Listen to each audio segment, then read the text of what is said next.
We're doing things a little bit differently for this episode of the Complete Guide to Horror Movies podcast. Today, I'm joined by Stephen Follows, an established data researcher in the film industry whose work has been featured in the New York Times, the Telegraph, the Guardian, the Daily Mail, the Mirror, the Evening Standard, Newsweek, the AV Club, Indiewire, and much more.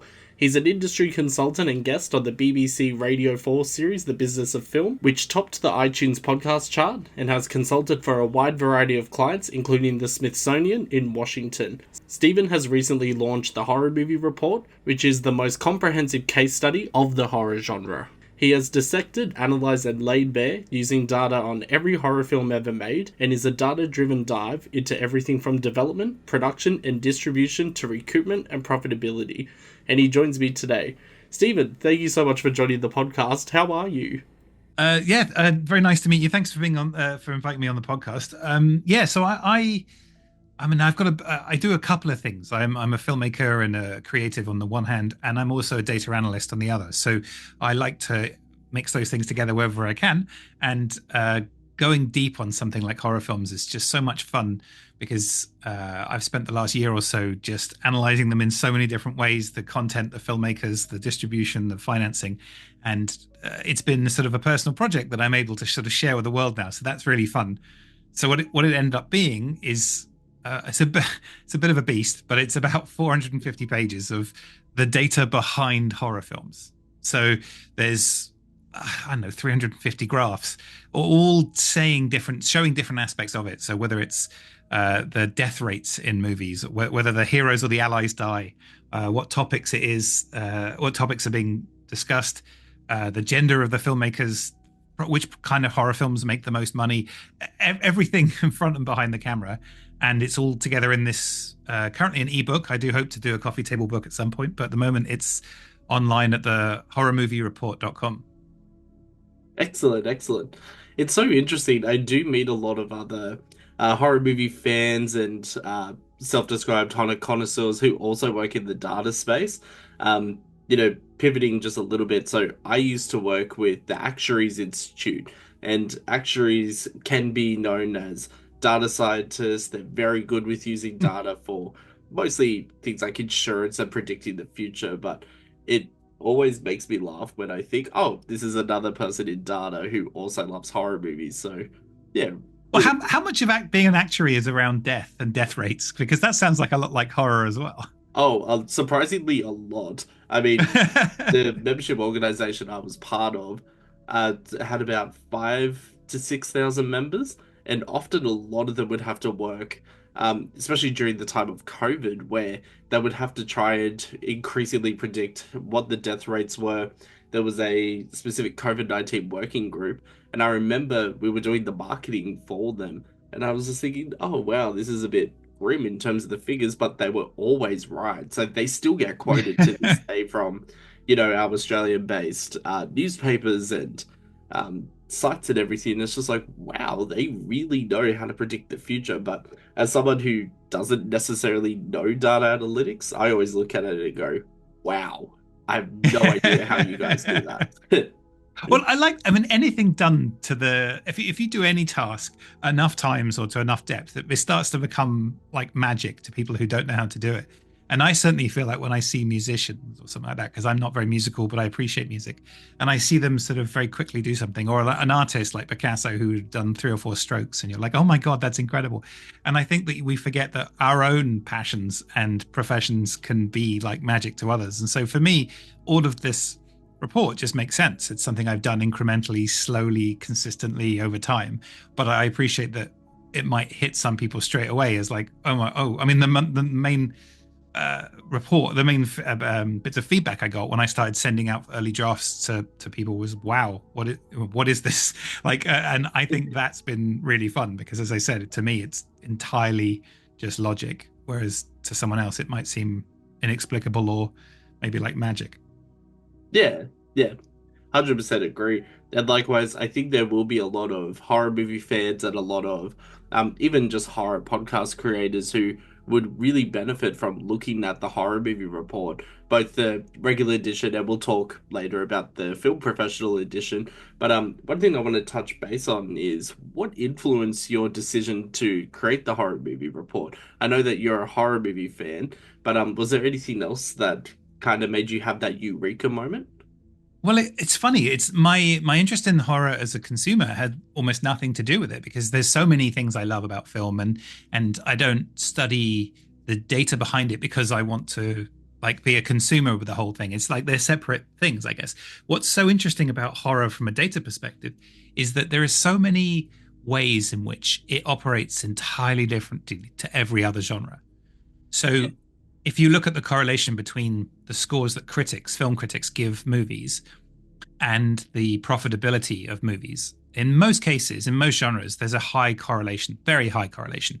Good movies tend to make more money. Like it's a very big generalization, but making a film good, according to film critics, is good business, except for horror, where it's almost functionally irrelevant. And I love that fact because the thing is, it's just because it doesn't apply to the same rules as all the other genres doesn't mean it's random. It's just a different set of rules. And you also get horror fans are like no other genres fan. You don't get rom-com fans the way you get horror fans. With all the conventions and the trivia and the just the huge depth of love and nuance, but not on the paradigms, as I said, that you expect of like art or snootiness or whatever. So I find that utterly fascinating. So where all this started was this is actually the second edition. The first edition was about 8 years ago. It was a lot smaller. And what started me to do it there was I could see that the measures that we tend to use for other genres and for most films to say, is this a success or not? Or what should you do if you were just following the data, don't seem to apply. So what does matter? That was kind of my sort of like the seed that I couldn't get out of my head. If it is different, how is it different? Why is it different? In what way? And that just took me down a rabbit hole of picking everything apart. One thing we always joke about in our podcast series is about how some of the highest grossing horror movies often tend to be the most negatively reviewed by both critics and fans alike. One example that always sticks out to me like a sore thumb is the 2018 horror movie The Nun, which was, I think, the sixth or seventh entry into this massive The Conjuring franchise. And at that stage, there had been two mainline films, and then there was spin-offs. But this Nun one, I regarded as one of the worst horror movies of all time. And I remember when it kept climbing up in the box office, I thought, seriously? But then I thought, hold on, I'm part of that because I paid to go watch this. So you're absolutely Yeah. right. That happens so much because what we tend to do is we tend to conflate whether we think something's good, and what we tend to mean there is art, and we conflate that with enjoyment. And those are separate things. And there are movies that you've seen once you will say are brilliant and will never watch again. I am never watching Requiem for a Dream ever again. Oh, you should see it. It's amazing. Oh, and yet there are other traumatized me. Exactly. And yet there are other, I mean, I've seen the Transformers films more often than I've seen like some really, really good films like Whiplash. That's madness, except for the fact that it's about enjoyment. It's about having a different kind of emotional experience. And horror movies do that without any apology. In the same way that if a comedy's not funny, you can't fake it. With a horror, if it doesn't move you, it doesn't work. Whereas you can be bored by a drama and still like be watching it. So I think it's one of the most honest genres. And I mean, like The Purge isn't particularly well rated, but is incredibly successful. And so, because I think McDonald's is one of the most successful restaurants. It's not one of the best restaurants, but but we shouldn't feel bad about that. Like there's a time and a place for all these different things. Yeah, 100% agreed. The Purge series as well, I think they're up to film number 5 or 6, and they've got the TV series. Likewise, you mentioned Requiem for a Dream, which people like to categorize as a drama, but I mean, that should honestly be labeled as full-on horror. There's so many elements to that movie that it's still burned within me today. I remember seeing it as a teenager in high school, and I thought, oh yeah, I've heard about this movie. It's one about like drug addiction. Oh yeah, let's watch it. And I thought about that movie for like 6 months afterwards. Just never again. It's a canon moment in your life. But that raises a really interesting question about what horror is, because obviously we know that any genre is a bit vague. And some of the genres are pretty bad genres. Like animation is in Europe that could be for kids. In America, sorry, for adults as well. But in America, animation is a synonym often for kids film. And Mm, so most genres are bad, but horror is particularly bad because and it's always a bit of a problem when you're studying. Like I'm trying to study all horror films. What is that? But it becomes an acute problem when you are looking at a very small subset of horror films. Like for example, when I started looking, there's a bit in the report where I look at how horror films have performed at film festivals and things like the Oscars. Now, a very, very small number of horror films have done well at the Oscars, and mm. some of them are very questionable horrors, as in, are they horror or not? And so, when I try to look up when I try to crunch the numbers for how many horror films have won Oscars, I realized I really had to address with questions like Silence of the Lambs, Mm. or even Jaws. I mean, Jaws is not listed as a horror film on IMDb. And so, and because there was a small number of very successful film at the Oscars, it just a little nudge this way or that way with the criteria, and you've got a completely different set of answers, which I find fascinating. There's a recent movie that came out called The Substance, which stars Demi Moore. I don't know if you've heard of. Yeah, I haven't seen it, but it's in theaters at the moment in the UK. Yeah, yeah. I won't spoil it, especially for our listeners who haven't watched it either. But my co-host recommended it to me, and I thought, oh, okay, I'll watch the trailer. Might go and see it. I'm not sure. But then after seeing the full trailer, I thought, all right, I'm booking my tickets. I need to go see this. And admittedly, and I know that it might annoy our fans to a degree, but I wasn't necessarily a Demi Moore fan. Like I knew who she was from Ghost and all these other movies, from the 90s, 2000s. But I was like, Demi Moore in a horror movie, I'm not sure how this will work. And so far, I've dragged as many people as I can to the cinema just to watch The Substance. And it's fast becoming our fans' like favorite horror movie release of the year, just behind the new Terrifier movie. And Oh yes. now starting to get some not Oscars, like Golden Globe buzz. So I do hope that maybe the substance might change things in terms of getting more recognition for horror within the industry because it is just such a wild ride. And to me, actually, it reminds me a little bit of Requiem for a Dream, that same type of like nihilistic, but it's crazy. That's all I'll Well, it say. sounds like a movie for our time. I mean, we're getting a lot more of these kind of, and I actually, personally, I don't like the term, but there is a mature horror theme, which is things like the lighthouse or elevated horror, sometimes it's called. And the reason I don't like, the genre is fine. I don't like the definition because I think it's used by people who are snooty and film critics who are like, oh, I don't watch horror films, but I did enjoy this one. And the reason I enjoyed it is because it's not really a horror film, it's a drama. And they're sort of like, no, you enjoyed it, admit it. Yeah. But yeah, as horror gets bigger and as there's a bigger audience and there's less stigma, if any stigma left on the idea of making a horror, we're going to get so much more nuance in the types of horror films we get. And so hopefully The Substance is a good example of even more and more acceptance. And maybe in 10 years from now, it's accepted in the Oscars as much as almost every other genre. Who knows? But hopefully. Just to pivot a little bit, talking about elevated horror, there's a lot of, I would say, uh, divisiveness within the horror community where any type of movie that isn't seen as elevated horror, and I mean, to give more specific examples, there's the Terrifier series, there's the 10th installment of the Saw movie franchise, which gets labeled as torture porn. And Mm-hmm. I remember going back to the 2000s, we covered the Hostel series, the Saw series, and a lot of people would just dismiss it as, you're just watching people get tortured to death, who cares?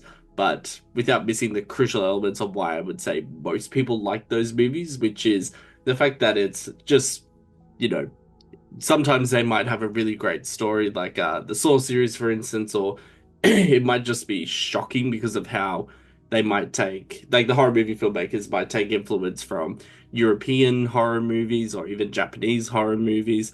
So I think disregarding it as like, oh, it's just elevated horror, oh, it's just torture porn, does a disservice for the horror movies themselves because you can watch something and love it, but you don't have to necessarily apply a label to it. But Totally. And also the whole, every movie is fake and every movie is a yeah, lie. It's like, why are you drawing a line there? And one of the interesting stats I've got in the report is in the UK, we're quite class orientated. And one of the things that the people that do exit polls for movies have measured is the social class of the people coming in. And it's self-reported, and it's a whole system behind it, but it's to do with the types of jobs that you do and your parents do. And anyway, it doesn't. For now, we can use it as a proxy for how posh they are. And horror is the only genre that actually matches the UK population. Huh. Every other genre is posher. Every other, the audience watching every other genre in cinemas is posher than the average population, and I think it's because cinema is a bit more of a sort of arty-farty form. Like it's seen as a bit more kind of posh. But when it comes to horror, there's no faking it. It just is entertainment, and so it actually represents real people. I find that a really interesting stat. I do wonder if it's similar for Australia, because I find that in Australia, if you're a fan of a horror movie, usually you get looked at as a bit of a psychopath or seen as someone who isn't adjusted to society. And I think it's so funny because oftentimes I'll meet other horror movie fans and they'll work the most boring, mundane jobs, or, they might have families, but, they may or may not let their kids watch the same horror movies as them. And I think, oh, you're going to judge someone based off what horror movies they watch, if they watch them? Like, I would never judge someone for not liking horror, but I always find it's the other way around. Yeah, yeah, yeah. But it's changing because I think in the 80s, there was the sort of video nasties, the sort of VHSs, and it was sort of slightly illicit and all that sort of stuff. And I think that over time, we've had more of an acceptance of that horror is a valid genre. And the people that loved them as kids are now in charge of the studios and the funding places. And I think that's part of the reason we've seen so many more horror films get made, is partly because people are accepting this isn't actually a psychological drama, it's a horror film, but also because people are like, yeah, I love horror. I have no problem with that. Whereas I don't think that was the case 10 years ago. I said maybe 20 years ago, certainly. I think it would have been hard to say, oh, I'm doing a business plan based on horror, or I'm going to go and watch a load of horror films and I'm an adult. I think people would apologize for it or hide from it. And now I think it's fine. And I think it always was fine. It's just people didn't necessarily see it that way. I've got some close friends who will never watch a horror movie a day in their life, but they fully support, the type of podcast I'm doing. So I'm like, okay, you're one of the good ones. But no, just to go into the horror movie report itself. So the regular report is £25, and there is also a film professional edition for £80, which has two more reports and a whole slew of different extras. Can you tell us, or maybe even just provide a bit of a preview on what the additional reports are, and also what are the extras with the film professional edition? Yeah, happy to. I mean, most of my work that I've done up until this point has been for filmmakers and for film professionals, and it's always been free on my website. And I'm very keen. I'm very pro education of all forms, formal and informal, and so I always want to make sure what I'm doing is accessible to people. And so but I don't usually appeal much to film audiences. I mean, I do. I am a consultant for Guinness World Records, so I write some of that book about movies, and that's for the general audience. But most of my stuff is for the film industry. But I kind of hit a sort of interesting question when I was putting this together, which is that I want to deliver loads of stuff that I know the filmmakers will love and appreciate and be useful. But I also know it will probably weigh down the report for everybody else. Like if you're a film fan, you don't need all of the Excel spreadsheets with all the data. But if you're putting a business plan together, you kind of do. And things on profitability or how to enter film festivals. So I kind of realized that although the core of the report is the same for both audiences, I wanted to split it. So there's a sort of stripped down version that has 95% of the content, and that's the film fan edition. That's priced to be much more accessible, and that's just one PDF that's 500 pages long, and it's just got what you need in it to enjoy it. But if you are a filmmaker and you want more, there's two extra reports that come with the film professional version. One is looking at film festivals, and one is looking at writing a business plan. And then there's all of the data is available as spreadsheets. And then there's also a database of the top 1,000 film festivals for horror films. I went through and rated them on all sorts of different criteria. And then it's there as a searchable database. You can even put in your own values to different weights so that you could get your own priority list within those 1,000 festivals. And I've split them, and anyone can buy them. There's no criteria. You don't have to be in the film industry to get the film professional one. It's just, I think that if you're a film fan, you, like I said, you don't want whatever it is, 30 sets of Excel spreadsheets with however many tabs, because that's not your interest. So everyone can take what they want from it, and hopefully I can deal with both. I can supply both constituencies, but we'll see. Yeah. No, I think it's such a valuable tool, especially because I'm going through a bit of a uh, application stage at the moment with the Australian premier funding body for feature films and short films. And there's a lot of different criteria that's required. I mean, I'm sure it's different for the UK, but in Australia, we have to have things where like the script has to be heavily Australian. So there's a lot of creative criteria for that. But to that too is the business part where you really have to showcase that you know your stuff about what production, what the production might cost, what type of funding you're seeking. And so I see this film professional edition being such a valuable tool because you can attach that as appendices to your submission application for Screen Australia or Screen New South Wales or Screen Victoria.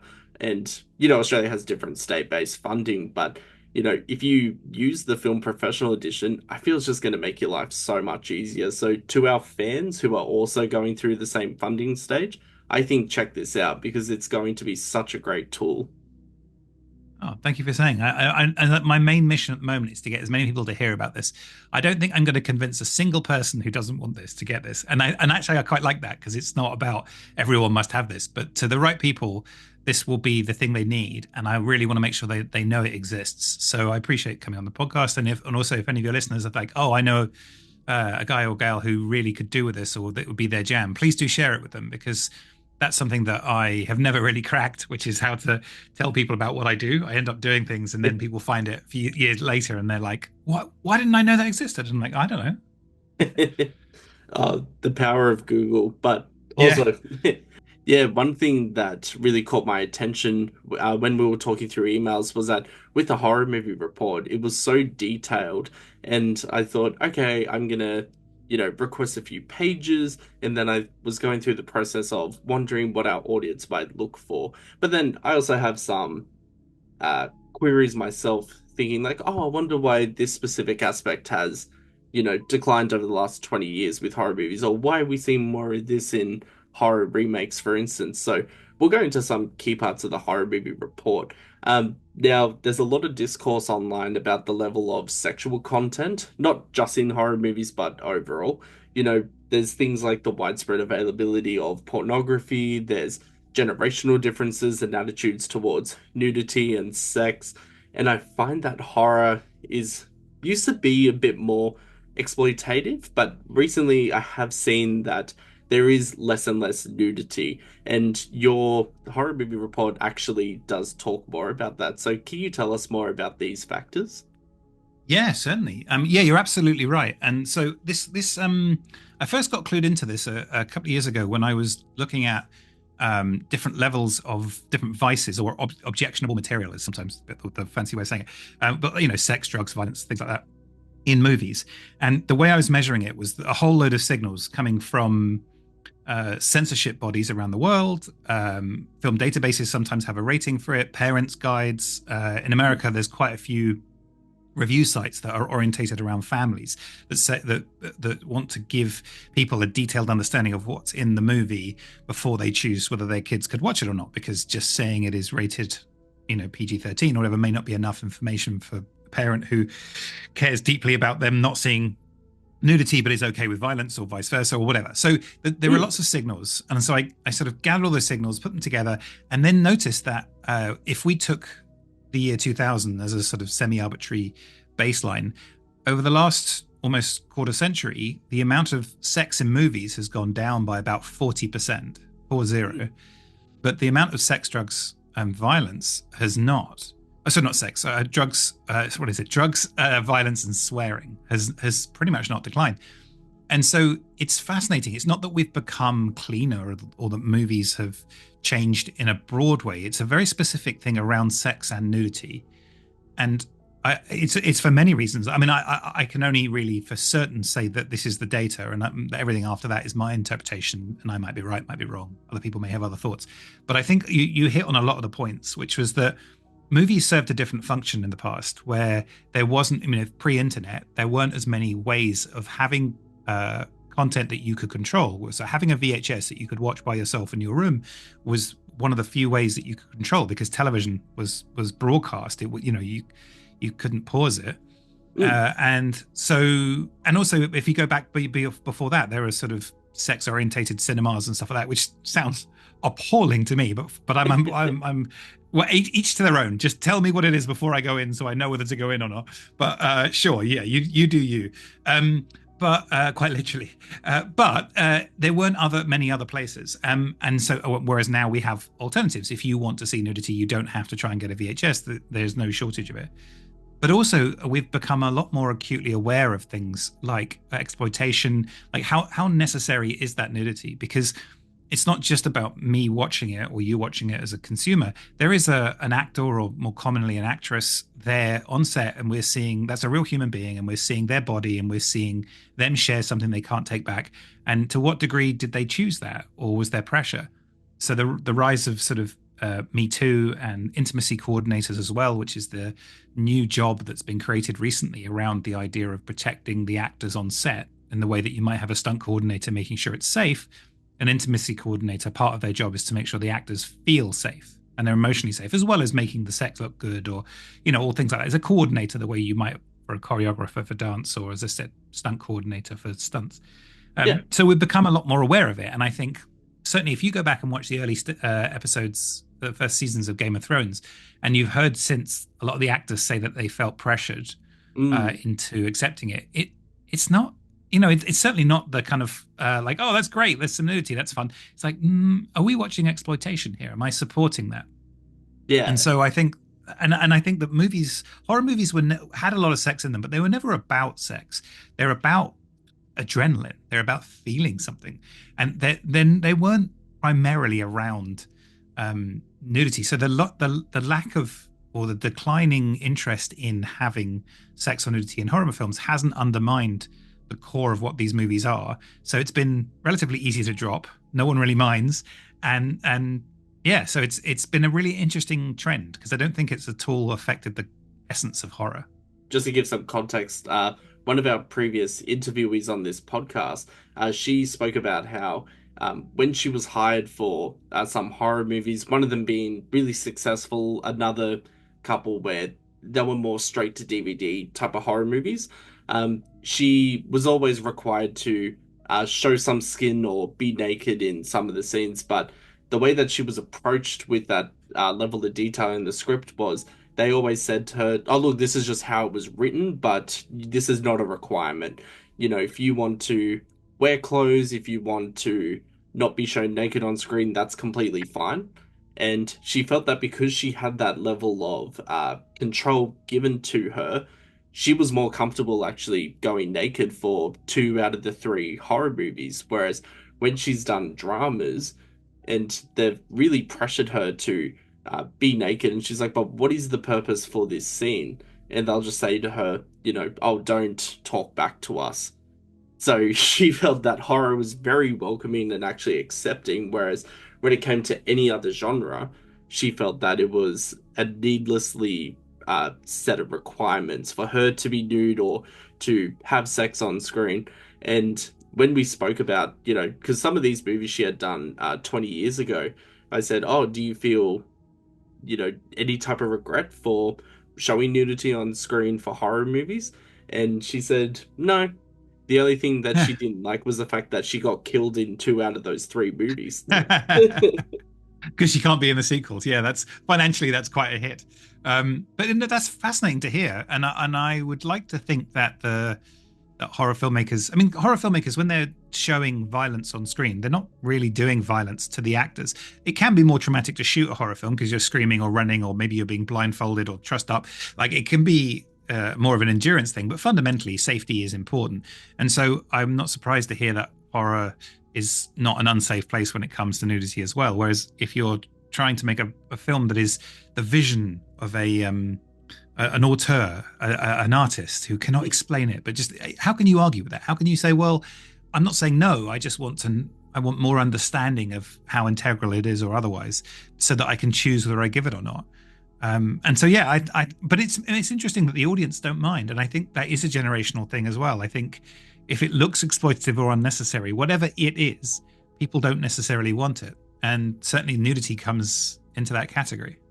There's also some commentary I find with some of the more meta movies, especially in the 90s. Like we had Scream, House on Haunted Hill, the remake is often not regarded as a meta movie, but there are some parts, especially in the deleted scenes, which they always make fun of how horror movies require, perky blonde girls with big tits, not my words, theirs.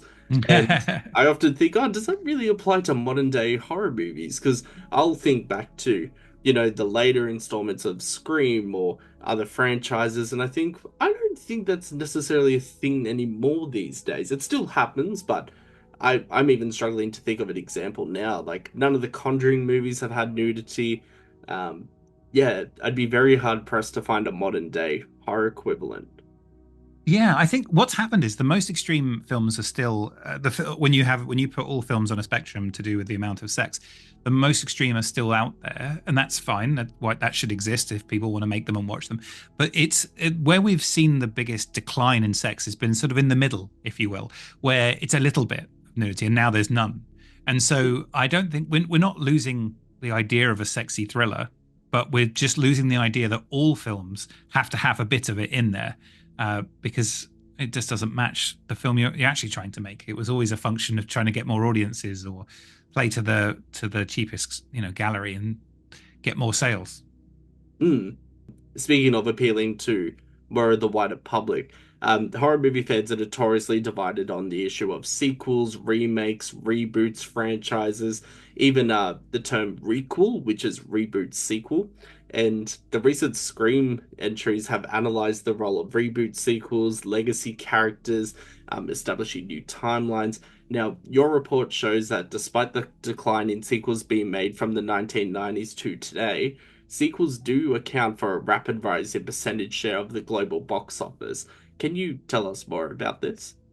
Yeah, definitely. I mean, I think that people think of horror, people who don't like horror think of it as a more derivative genre, whereas I don't think that's data doesn't bear that out. So, horror is not the genre with the most amount of remakes, reboots, and it's not sequels either. Like the prevalence of horror sequels was highest in the 1940s. Or it depends what you call a sequel, because they wouldn't necessarily call it a sequel. They might call it as part of a series, Yeah. the way that we might think of the Marvel Cinematic Universe. So we have to accept that to do data analysis, we're going to have a binary.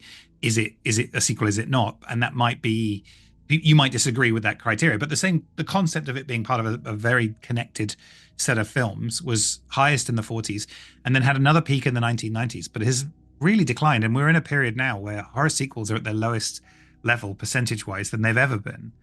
And yet, as you said, when you look at the percentage of the box office, they are incredibly high. I mean, it's almost two-thirds, it's well over half of the money that's going to horror films. It's going to films as part of a sequel or series or something like that. And it's difficult to definitely know why. Mm. As in, the data is clear, but the data is not explained, if you will. That's the subjective part that we all get to have a voice in. And I think it's got a lot to do with the studios wanting reliable IP, intellectual property, that they can say, okay, we know this has got an established audience, and they're not wanting to invest in original ideas. And even ones that are original tend to come from somewhere else. So, for example, Smile was a short film, Mm. and then was massively successful. And so, and that's not a sequel, but the idea of it coming from another source is something that I can't. I mean, I have days where I think that it's really derivative, and I think it's really lazy, and the studios should just start funding and supporting independent voices and original material. And then there are other days where I'm like, well, to be completely honest, if I was in their shoes and I was going to invest 5 million plus another 5 million to promote it, and that money's new money, you won't get back, and it might all just flop. And also horror being perhaps one of the harder genres to guess how it's going to do, because we've talked about it, the traditional signals are less valid. Maybe I would especially if I saw it as a job. Like if it's Mm. not about, oh, am I making art? If I'm like, if let's make this up, I'm the head of a studio, or I'm head of commissioning in a studio. I got kids in private school. I got a mortgage payments and 4 ex-wives. I don't know what the cliche is for Hollywood. I don't want to lose my job, is what I'm sort of saying. And I got to decide whether I make the reboot of the reboot of the reboot, or whether I there's a mad person that's come in with an idea I love but is untested. It's it's hard to defend not taking the safer option, and it's not even necessarily laziness. It might just be good financial sense. I don't know. As I said, I have days where I think one, days where I think the other. But certainly the audience play a big part in this. And you said you talked about this earlier on, which is that we may have views, but then our actions may be different. Yeah. So we may be like, oh, there are too many sequels, but then you're going to go and see them. Oh, And yeah. every time you do, like, I mean, I remember as a kid going to see terrible movies, coming out of the cinema and being like, "Oh, that was awful. Let me tell you why," and feeling very smug. And then I think back and I think every time I bought a ticket, I voted for the next one. Yeah. Like I have absolutely contributed. I mean, a very very minor part, but I have absolutely contributed to terrible films being made and remade, and I have not done enough in my actions to contribute towards the kinds of films I want to see more of being out there, because I might wait for them to be on Netflix or whatever. So I'm not saying we should feel guilty, but I'm just saying it's, the studios are only doing what they'll, if they're being lazy or unimaginative, it's only because they're trying to chase us as consumers. And so if we're going to see an increasing number of sequels, then that's kind of on us, I think. Oh, yeah. And there's a lot of franchise horror installments where, like, I think Friday the 13th is up to the 11th movie, the recent one being Freddy vs. Jason. Oh, actually, no, scratch that. Sorry. The most recent one being the remake in 2009. But then there's other sequels which I have watched in the past, like 10, 20 years. Like, there was Rings, there was a reboot of The Grudge, which has such a complicated history where the final product delivered was just so awful. I'm glad I didn't pay a ticket to watch that at the movies, but then, I'll do deep dives into some of these horror sequels, find the original scripts, and I think, oh, this script was actually incredible. Why did they butcher it so badly?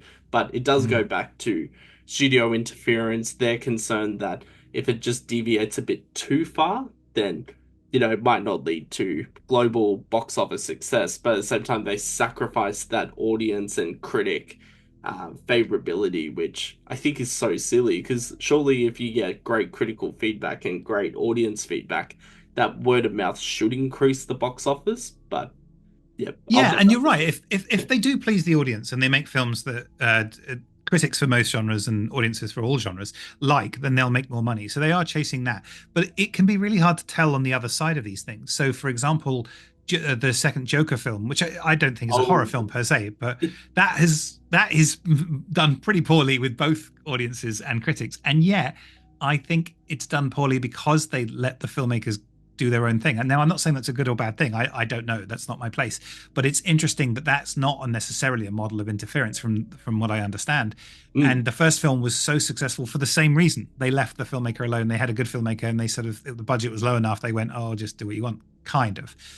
So when one works and one doesn't, you can't really explain why. And as I said, if you're just concerned about keeping your job, which is perfectly fine, then I don't know. Like, it's the main job of the studios and the people that fund films is to make more money. And film is a very risky proposition where even if it makes money, it doesn't make much. It doesn't do the kind of numbers where if you invest in the next Facebook, you might make, I don't know, 100 times your money.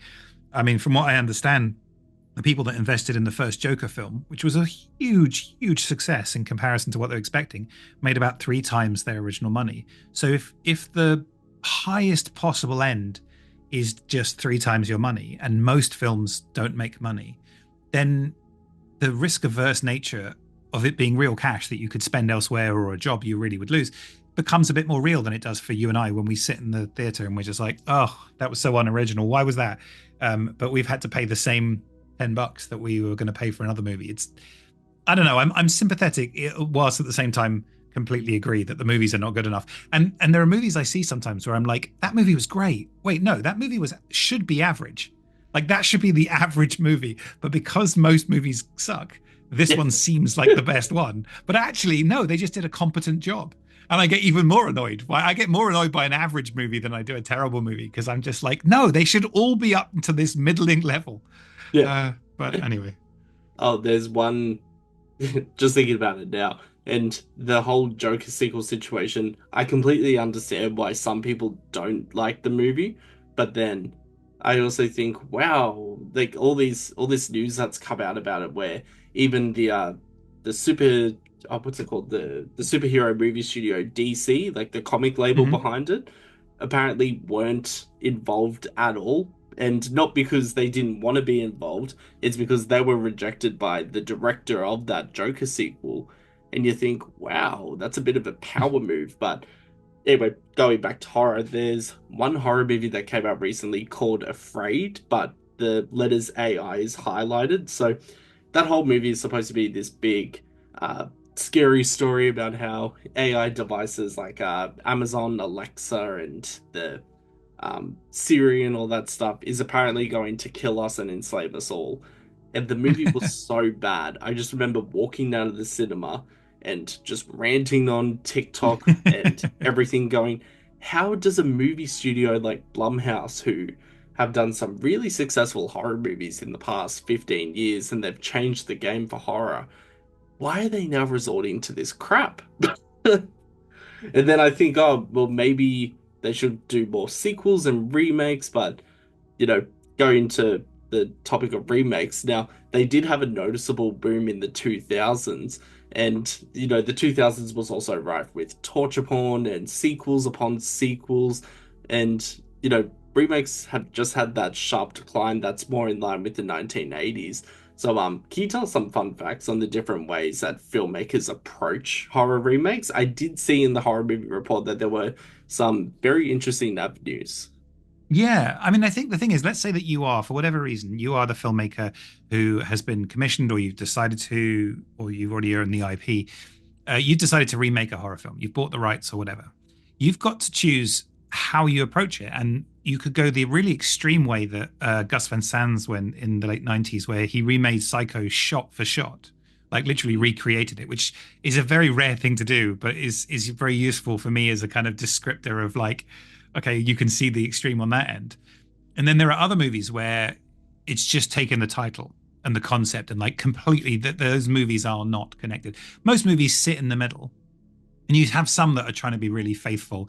Like sometimes they make them in other languages, like Funny Games was a film that was originally in German and then it was in English. Mm. And then you've got films that have to have a cultural difference, like The Ring, from the Yep. original Japanese to American. You've got to change some of the idea of like certain kinds of ghosts, for example. So that's got to change. But then sometimes you make a bigger film, Evil Dead. Sorry, The Evil Dead from Mm. 1981 to Evil Dead 2013. Like that's just scale, gore, more money. That's kind of fun. I guess you could also, if you look at The Fly, from the original was in '58, and then the remake by Cronenberg was in '86, and it's changed the tone. It's like the same basic plot points, but they string together to have a different message. And the remake is a lot more Cronenberg as you'd expect. And then you have to update things. Sometimes there are like, I mean, like the Poltergeist remake. The original was 1982, and the remake was 2015. So you can imagine that what's changed a lot is the technology. So Mm. the new one has got things around smartphones and tablets, and it's the same basic idea of like the unknown, the unseen, but it has to be relevant to our world. Um, and sometimes it's just a new perspective. Like if you look at the Amiga Man from 1971 to I Am Legend, it's a film that's been made a few times because I think it was The Last Man on Earth before that in '64. But if you look at from Amiga Man to I Am Legend, it's a lot more about loneliness and the Yeah. psychological struggle. And so there's more of and there's a tonal difference as well. So I think that it's really fascinating because it's in theory, like you could, on the one hand, you could say a remake is derivative, but actually it offers a whole new avenue of artistry and criticism and like opinion, because not only are you saying judging the movie for what it is, you're judging the movie against something else. And so the changes themselves are art as well as the decisions that you end up watching. So I have no problem with sequels or remakes in theory. I also think one of, not a horror film, but I think one of a really terrific film is The Dark Knight, which is a sequel to a reboot to a remake Yeah. of a TV series of a comic. And so there's no reason for that to be terrible. Although obviously The Scorpion King being one of the world's worst films, and that is also a what is that, a prequel to a sequel to a reboot, right? So it's the origin story of the Rock's character from the sequel to The Mummy, which is itself a reboot from the 1930s. So I just don't think that it means it's going to be good or bad, like automatically. What year was The Mummy Returns released? 2001, where the CGI for the Scorpion King in that sequel was so bad. And then it was like, Oh, it's oh, that's getting awful. a movie on its own? Oh, interesting. Yeah. But I mean, it could have been. I'm not. I don't. I mean, not all art, not all IP is created equal. Some of it has inherently interesting stuff, and some doesn't. But I think when you watch things like Batman, and you can see that each of the people that have retold the Batman story, the multiple Batmen, they have approached it differently, and I think that is really fascinating because it's not inherent in the character; it's how you tell it. In the same way, you and I could tell the same old joke, but we will add our own spin, and I think that's great. You brought up an example, which was The Ring, and I remember seeing the American remake back in 2002 as well, and that remake terrified me as a kid, purely because of that one scene where she opens a cupboard door and there's Katie petrified to death. And I remember thinking, oh, okay, there's a Japanese version, not knowing that was the original. And we watched it, and it was me, my co-host Coop, and we were laughing throughout the entire movie because of just how different it was tonally from the American remake, which often threw everything just at the kitchen sink, trying to make it scary with the color and with the scare sequences, whereas the original Japanese one was a lot more pared back. But I actually find that scarier, just of how, Oh yeah, totally. The unseen. yeah, Oh yeah, totally. But what's nice though is that you can appreciate both, and the culture, and you find that a lot with there's a lot of South Asian cinema, that horror cinema, that's just great because they have different cultures and different backgrounds and different mythologies, and with that comes different tones, or whether it's respectful spirits or whether they're ghosts, or like I find that fascinating because not only are you enjoying a piece of art, you're also learning a little bit about a culture, and you're also just seeing a different way of thinking about fear or terror or whatever it might be. speaking of all the different productions, so we were talking about the Western remakes compared to some of the more original installments, especially based in Japan. Production levels of horror movies recently exceeded 1,500 productions annually. This is five times the figure of just 20 years prior, which completely shocked me. I didn't realize that's how many horror movies were being made. What do you attribute to this surge and ballooning interest in the horror genre? It's a number of things. It's a really interesting topic because it covers so many things I'm interested in. So first of all, when we talk about filmmaking generally, it's so much easier to make a film nowadays. I mean, when I was so I'm 42. When I went to film school, we had to film on film, and I was there just as they were starting to do things on tape or high eight and moving to digital. And so I was sort of in that transition, but you couldn't make a feature film. It wasn't high enough quality and it wasn't accepted, and you wouldn't even get a TV broadcast. So the barriers to making a film were about physically buying the film stock, which is not cheap, and then crucially getting it exposed in the lab and sent back to you. And the labs knew that filmmakers are not good for any credit, and so would only send it back to you when you've paid up front. And so ultimately the barrier became physically making the film. That was the hardest thing. And so that was a very high barrier.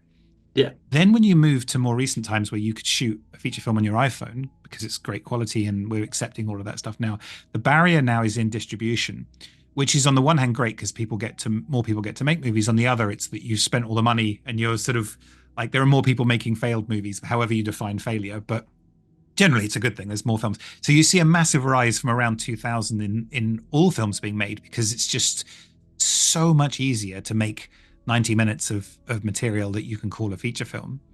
And there's more distribution methods as well. Whereas previously it would be, if we go back far enough, it was only cinema, then it was cinema and TV broadcasts, and then it was also VHS. And then now there's streaming and digital downloads and so many different ways of engaging with content. So that helps.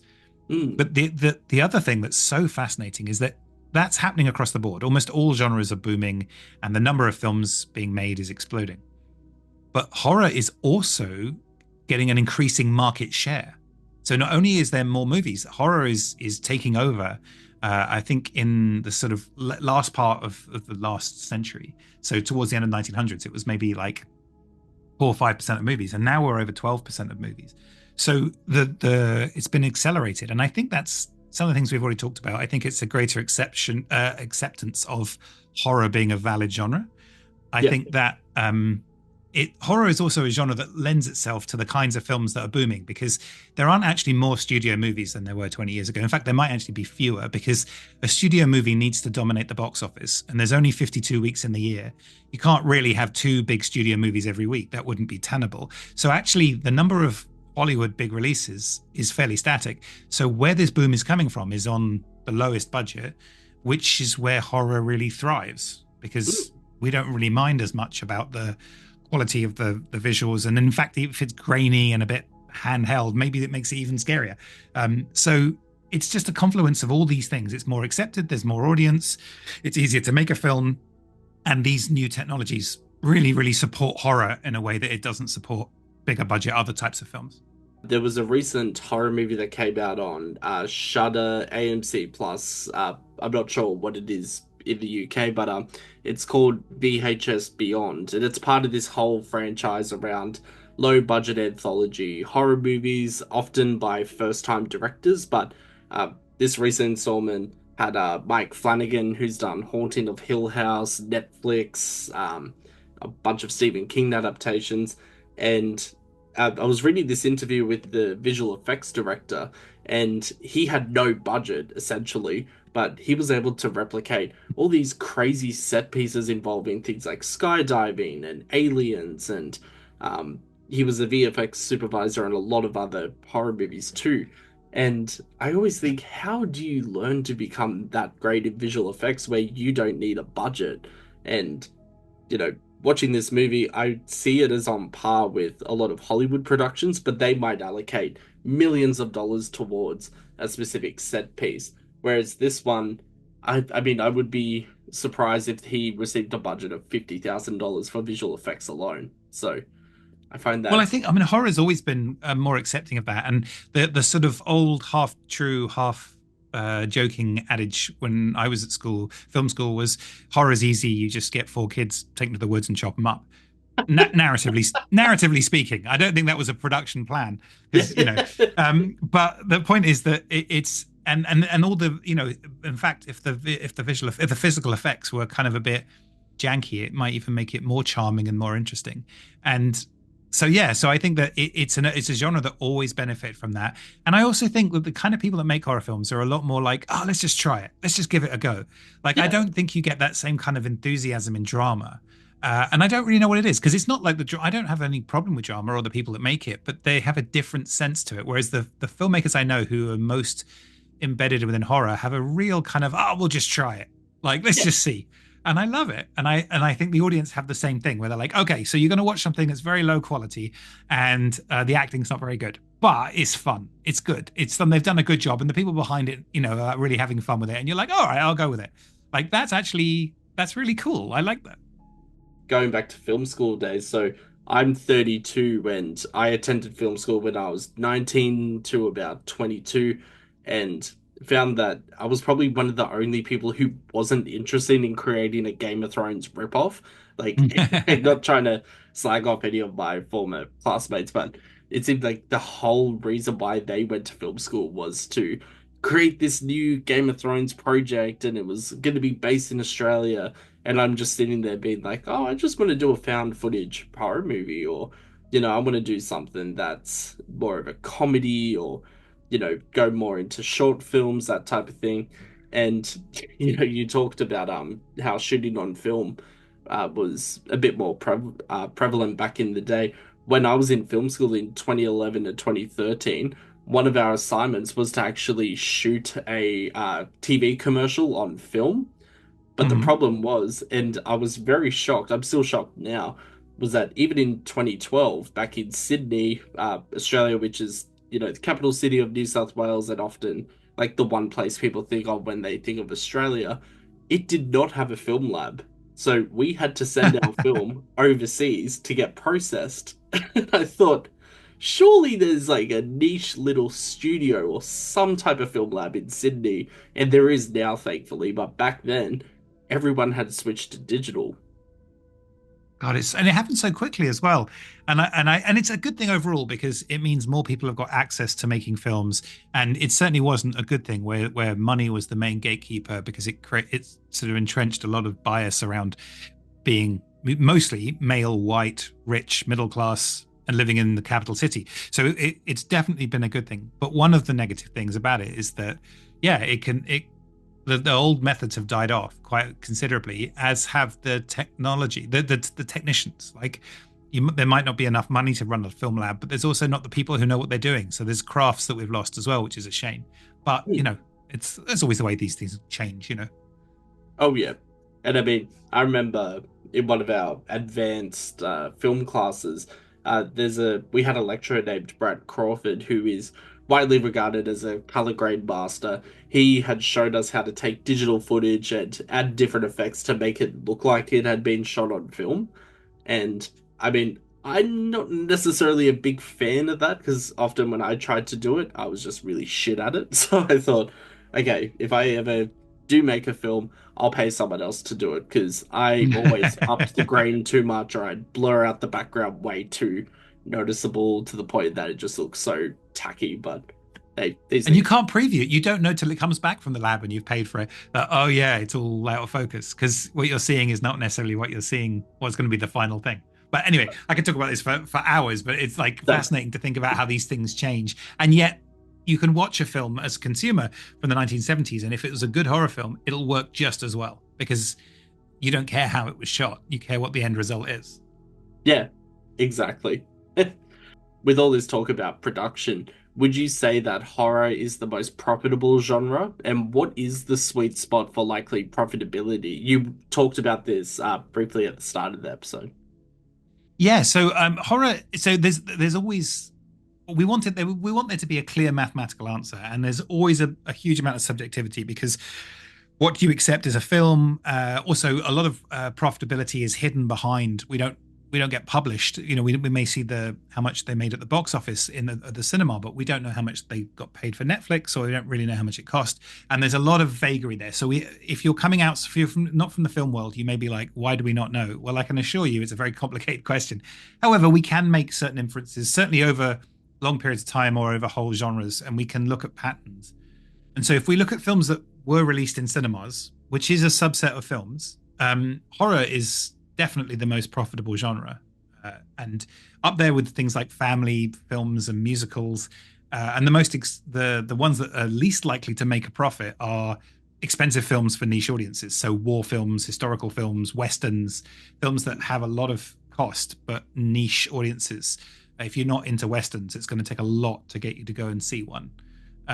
Whereas at the other end of the spectrum, family and horror have established audiences who are insatiable with their content and know what they like. Family films, just anything I can stick in front of the kids. Horror films, anything I'm going to enjoy. And so that actually is quite flexible. And so if we then narrow into the budget range, the most profitable genre, a slice of horror that, as far as I can see, going back over the last sort of 20, 25 years, has been films that are about $5 to $10 million. Mm. Now that's US dollars. And then that's also the production budget. So film studios often spend the same amount or twice, again, depends on the film, on the marketing and the distribution costs money. Whereas if you made a film for 5 million and Netflix bought it off you for 6 million, you'll have no marketing costs, no distribution costs, and you made $1 million. And that's a big profit for a horror film, for any film, really. So it's hard to tell, but it does seem to be that horror is the place to go if you know nothing else about the movie and you're thinking of investing in a movie. Obviously, you do know more about the movie. You know about who's making it. You can read the script, blah, blah, blah. But if you know nothing else, then horror is the way to go. And 5 to 10 million, it seems to be the sweet spot for profitability. With the risks of profitability, do you see any correlation with your data between hiring a first-time director for horror movies and profitability, or is it a bit more nuanced? Well, you see, as I said at the beginning, my main constituency for most of my stuff is the film industry. And so I am interested in empowering filmmakers and film professionals to have more knowledge about what's going on. So one of the things that I really love is when there is an accepted truth, something that everyone says, and they know it's true, or they believe it's true, or they hear it all the time, and to go in and say, yeah, but is it? But is it actually true? And that's really fun to do. And so one of the things is that people often complain, oh, I'm a first-time director, or a first-time writer, first-time producer. And they don't mean that they've done nothing. That first time, it relates to feature films. So they could have done a successful TV series. So they could have made a load of short films. That very few people go from absolutely having done nothing, go into a feature film. But still, they haven't made a feature film. And crucially, they haven't got behind them a successful feature film, whether that be financial success or industry buzz or film festival screenings or high scores from critics or audiences. So they think of it as a barrier. So I looked at all the films, horror films, and I looked at which ones likely made money and the correlation between having a first-time director or not, and found little to no correlation, to be completely honest. Like, it really doesn't, certainly if that's the only piece of information you have, oh, this is a first-time director, that's not really relevant. Really, it's not, because it's more about what the actual film is, and also when it comes to the production side, do the team behind it have a good business plan? Do they have good links within the industry? Do they have a good distribution plan? Are they spending the money appropriately? Those factors massively outweigh the fact that this person has or has not made a horror film before, or any kind of film before. And I think it works in both ways as well. Just because you have been successful doesn't automatically convey success to your next film. Yes. And I know, I've got, I won't say his name in case he doesn't want me to, but I know somebody who's literally won an Oscar for one of his films, and an early film in his career. And later, his other films did well, but obviously you're not going to hit the heights of winning another Oscar probably. And he said to me, I learned a lot after winning the Oscar. I learned that I couldn't ordain my feature films with my little golden man. He hasn't got a magic wand. He has to work hard every single time. Like there is, and there's a big amount of luck and, fortuitous nature of the where the stars aligning and all that stuff. And actually, it doesn't mean everyone's got an equal chance, but it means that just because you've done it before doesn't mean you're going to do it well or badly again. And that's quite nice to hear. And it's nice for me to be the voice to say, look, don't worry if it's your first time. Worry if it's any good. No one cares if it's a first time director. They care if it's any good.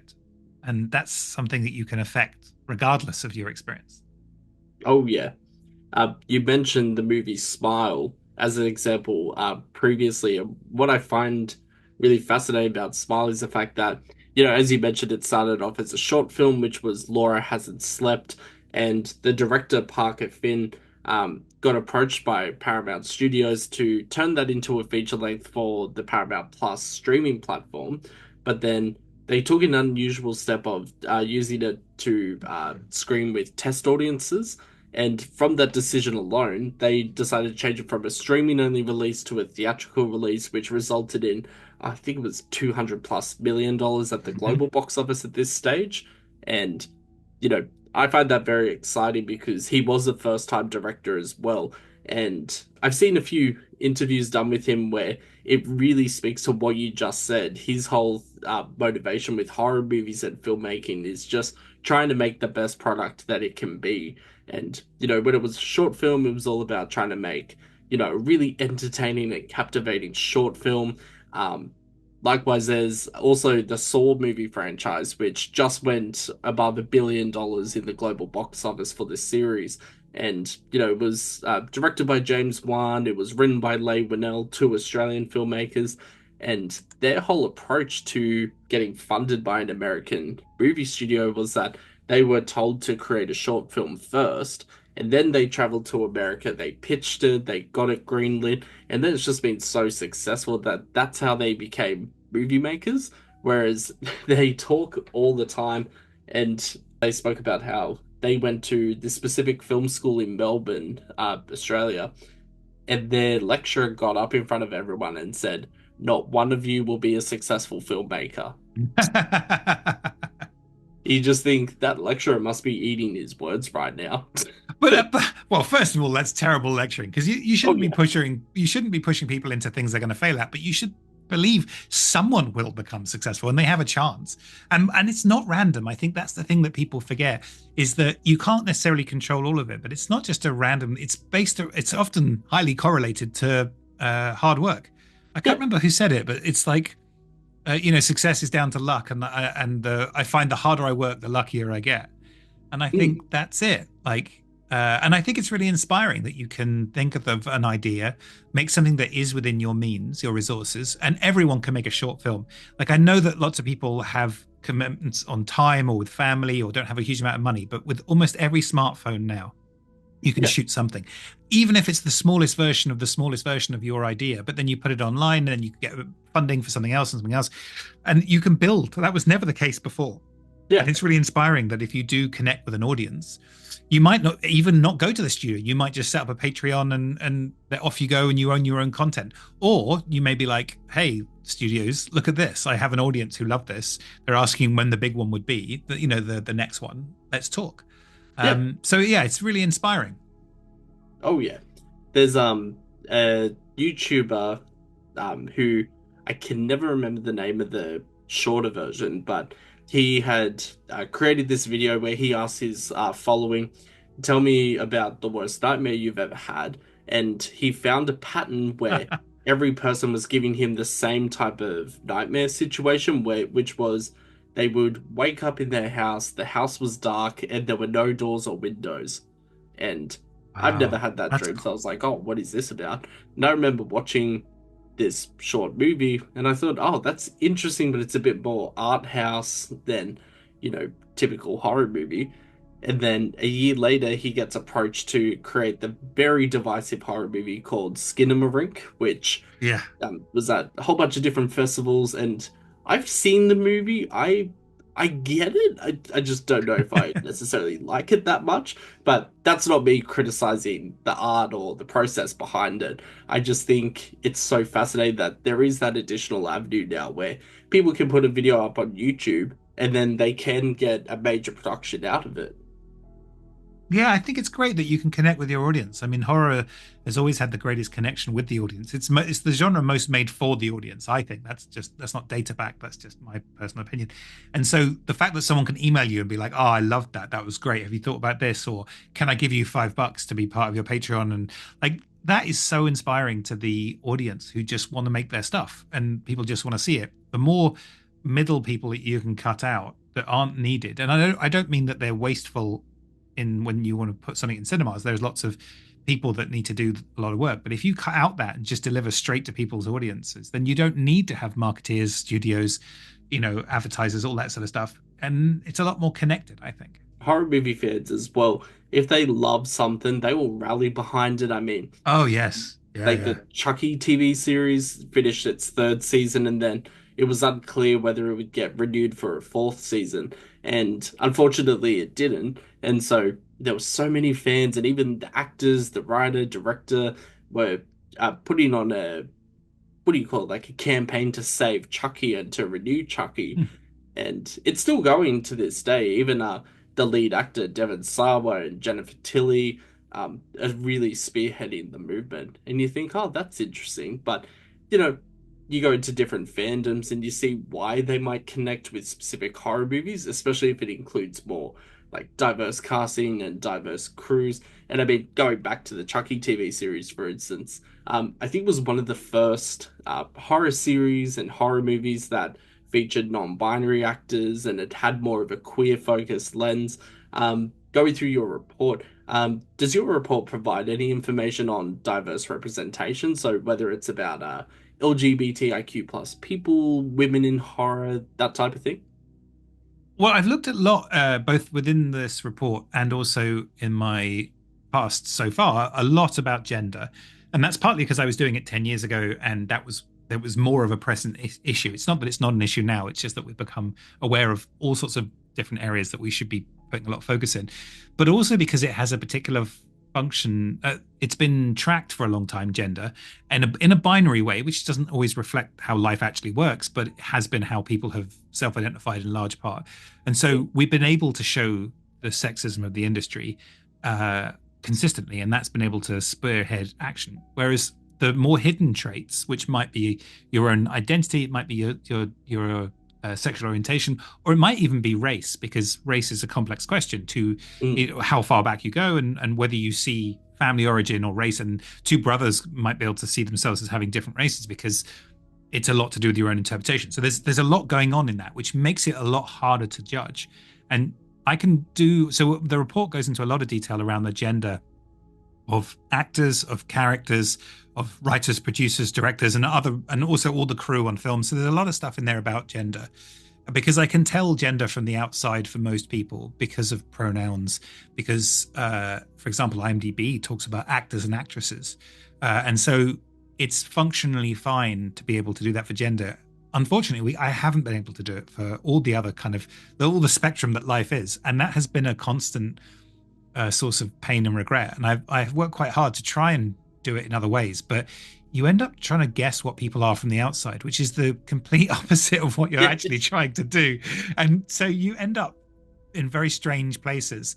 And so it really is a problem, partly because I want to see what the world is, but also because people generally don't think of themselves as sexist or homophobic or whatever there might be. They, especially in the film industry, they think of themselves as quite liberal. And yet, because it's a lot of third parties without an HR department and without any accountability, people tend to fund and support the people that look and sound like themselves. And so we have very sexist views. And I don't know if it's racist or not. I know that I don't think it represents the world I see outside enough. And so, and also that happens also to do with class and social access and socioeconomic status as well, where if you're middle class and live in London in the UK, it's very easy to get an internship or a job somewhere, but you need to be able to live in London with no income coming in, which is a subset of human experience. And so we not only is that unfair, we're also robbed as consumers of seeing stories from people of all sorts of different backgrounds and life experiences. So it's very hard to measure that kind of stuff. And if we don't measure it, it won't improve. And so we're in a strange position. I don't really know what to do about that. And I've been having meetings with all sorts of different people, trying to work out which of the unacceptable solutions are acceptable enough for us to do something rather than nothing. But gender has been somewhere we've been able to go very, very far on. And almost every other form of identity is, pitifully measured by me, but also by almost everybody else. And it's if anyone's got any mad cap schemes or even any clever schemes, reach out to me, because I am unbelievably keen to turn my eye to measuring other forms of identity within the film industry at scale, but I haven't yet found methodology. And if anyone can crack it or even just make a little bit of progress, I promise you I'll be the biggest supporter, ally, data cruncher, and we can go quite far with it. But so if you have even a mad idea, reach out to me, because I want to do more. It must be so difficult too, because certain things where, like, I mean, I'm just picking on Gen Z now. Like, there's a lot of generational differences where I see people, who might just be teenagers on social media. They might bring up a specific thing, being like, "Oh, why is there no talk about this representation in a specific movie genre or in terms of online content, etc." Likewise, that point you brought up, like, how would you rank, not rank, sorry, how would you include things like stats on, like, queer people, non-binary people, race in horror? Because there's unfortunately just so few examples. And I mean, you go back to the 90s where Candyman was a big horror movie about gentrification and race issues, but then, even the remake hit that nail on the head a bit more. But, there were also a lot of things where it's like you couldn't necessarily show specific characters in horror movies. And, I do see horror as a bit more of a pioneering genre for things like giving women their own stories from their own perspectives and things like that. But, it's just hard without lived experiences, which we're only starting to get in the recent, say, 10, 15 years. Yeah, it's really hard. And I think that it's a problem on so many levels. Like, I think there's a basic level of fairness that everyone should have an equal opportunity to go ahead in the film industry and tell their stories. I think there is also, we as consumers and audiences are being robbed of stories and experiences that we don't know. And also, people need to see versions of themselves in culture. Like, it's really important to be recognized as that your lived experience matters and that other people know what you're like. I mean, I certainly have watched lots of stories about immigrants, and I'm not. I've lived in London all my life, but so I can't for a second say I know what it's like to be an immigrant. But I can say I've seen stories that have moved me about people's experience, and that has edited and changed my appearance, my views on when I hear things in the news or interact with people. And so I want to hear more diverse stories. And I also want to hear horrors about people's fears. And I want to hear people's fears that aren't mine. You know, if I walk down a street when it's sort of semi-dark and I'm in an alleyway or whatever, I'm probably not in danger. If I'm not flashing money, if I'm not doing the Bruce Wayne kind of look at my pearls origin story. But if that's a very, very privileged male orientated experience that none of my female friends have had. And prior to Me Too, that's not conversations I would have had. It wasn't in the culture. I just wouldn't know. I just assume that they don't feel, you know, everyone assumes that everyone else feels like the way they feel, because why wouldn't you?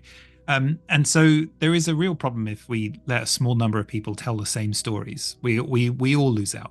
Culture loses out, art loses out, entertainment perspectives, and it's unfair. And I think I think it is getting better. It's still slow and it's coming from a terrible base, but I think that certainly in the last 5 or so years, we've seen Me Too helped a lot. And also things like rise of intimacy coordinators, people also understanding that you can really enjoy films from other cultures. But funnily enough, actually, the rise of subtitles in video content, independent to whether the original content's in your language or not, has massively helped, because people are watching content now in a much more distracted environment. And so TikTok videos tend to have subtitles, and that wasn't the case for the equivalent, say, 20 years ago. And so subtitles were a barrier. Whereas now, if you expect everything to have subtitles, if you're used to kind of reading them, then actually Squid Game is just as authentic to you as something in your own language. So it's kind of interesting.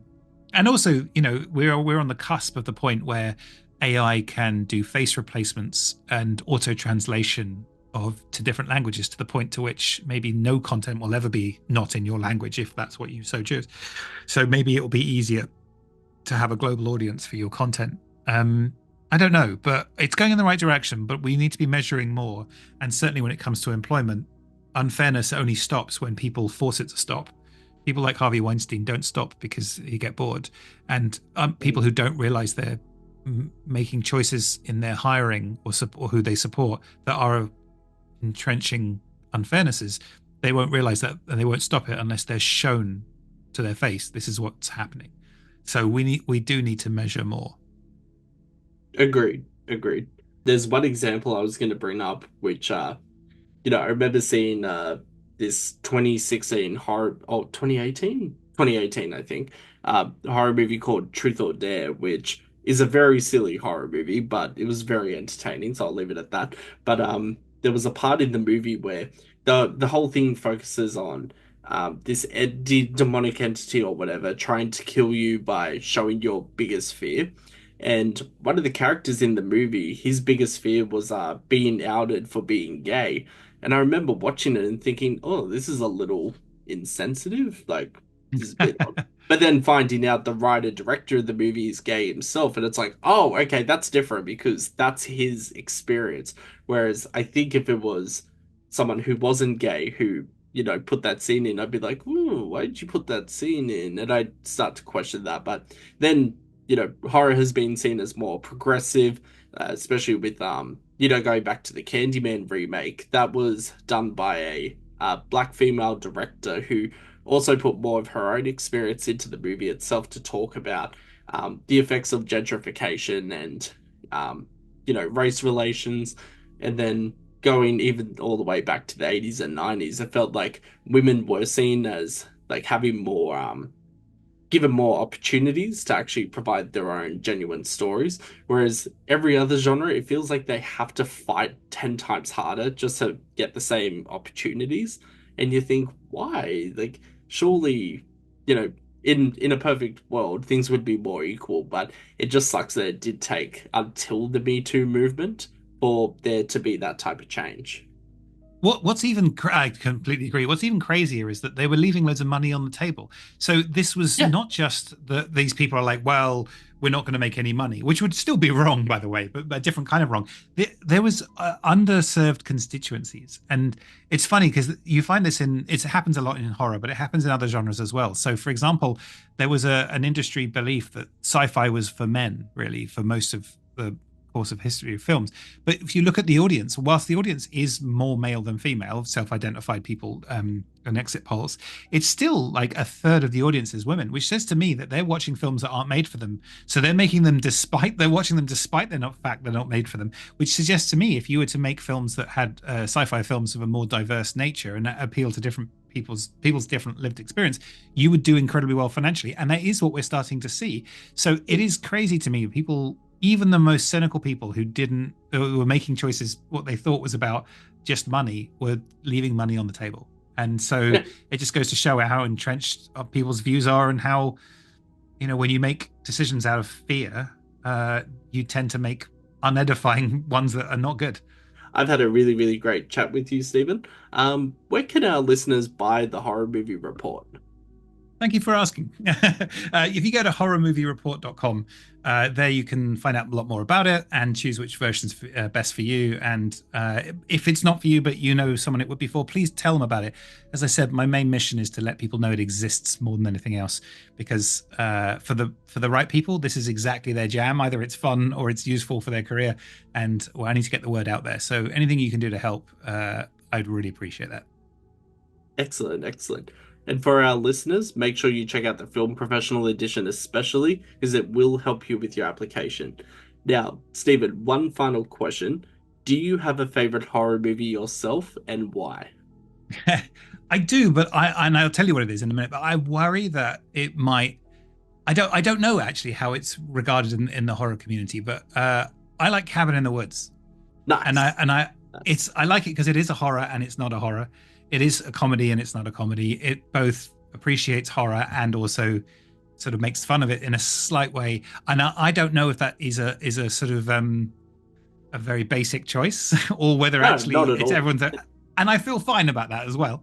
But at the same time, so that would be the one I would probably sit and watch and enjoy. Also, because as much as I like horror, I don't want to be felt, always made to feel terrified and miserable and all those kind of things. And Cabin in the Woods has enough other stuff as well that it's always got something for me. Oh yeah, and it's just such a smart parody as well. Everything from how it's been a while since I saw Cabin in the Woods, but I love how it just seems to amalgamate just every single horror movie trope into one movie, while also smartly being ahead of the curve. But I find that it's also just a love letter to horror movies in general. It's not making fun of it in a, mean-spirited way. It's just like, hey, why is no one else talking about how some of these silly tropes in horror movies are actually quite entertaining, and the reason why we come back to them so much? Yeah, completely. And it is a love letter. And I do think I don't know anything inside secrets, but I can only believe it was made from love. And it has such good knowledge in it about, you can't make that without knowing and loving horror films. So I think I'm sort of sitting on both sides of the fence. I'm both seeing it as a horror film and enjoying that it's outside of the horror film. So maybe it's my way of feeling safe. Yeah. Reminding me it's a film. But yeah. Oh yeah. I mean, there's some horror movies I've covered on this podcast which I wish I hadn't seen, because it's just either scared me to death, or it's like, wow, that is not the way I would like to die. Stephen, thank you so much for joining us. It's been my pleasure. Thanks for inviting me.